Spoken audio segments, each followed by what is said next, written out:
आज का हमारा टॉपिक है बैंकिंग या बैंक किसे कहते हैं। यदि हम बैंकिंग की बात करें तो बैंकिंग कोई नया व्यवसाय नहीं है। प्राचीन काल में भी यदि हम देखें तो वर्तमान रूप में जो बैंक हैं या हम कह सकते हैं वर्तमान में जो बैंकों का रूप है वो तो प्राचीन काल में नहीं हुआ करता था, लेकिन बैंकिंग का कार्य दूसरे व्यक्तियों के द्वारा किया जाता था। जैसे अनेक देशों में महाजन, सुनार, सर्राफ, साहूकार आदि लोग बैंकिंग का कार्य करते थे।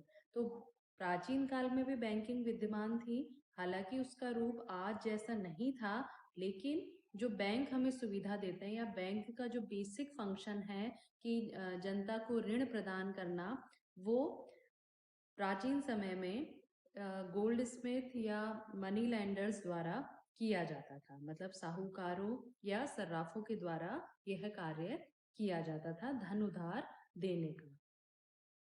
अब यदि हम बैंक शब्द की उत्पत्ति की बात करें तो बैंक शब्द की उत्पत्ति के संबंध में दो व्यू हैं। पहला व्यू जो है वो ये कहता है कि बैंक शब्द जो है उसकी उत्पत्ति इटालियन भाषा के शब्द बैंकों से हुई है। उस समय यदि हम बात करें तो इटली में कुछ लोग बेंचों पर बैठकर मुद्रा परिवर्तन का कार्य किया करते थे।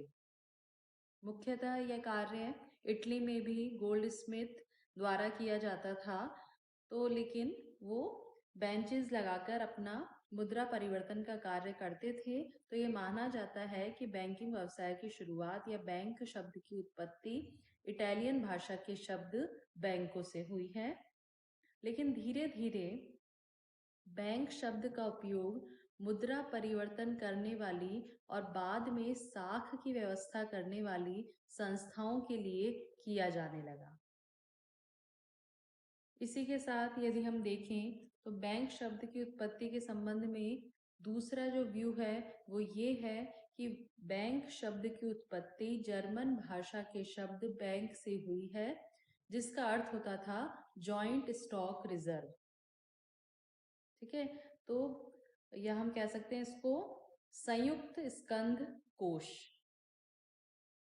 लेकिन अब हम यदि दोनों ही व्यूज को देखें तो अल्टीमेटली हम देखेंगे कि बैंक शब्द को चाहे हम इटालियन भाषा से माने या जर्मन भाषा से इसकी उत्पत्ति माने, लेकिन बैंक को आज भी हम क्या मानते हैं, मुद्रा का व्यवसाय करने वाली या मुद्रा देने और लेने का कार्य करने वाली संस्था।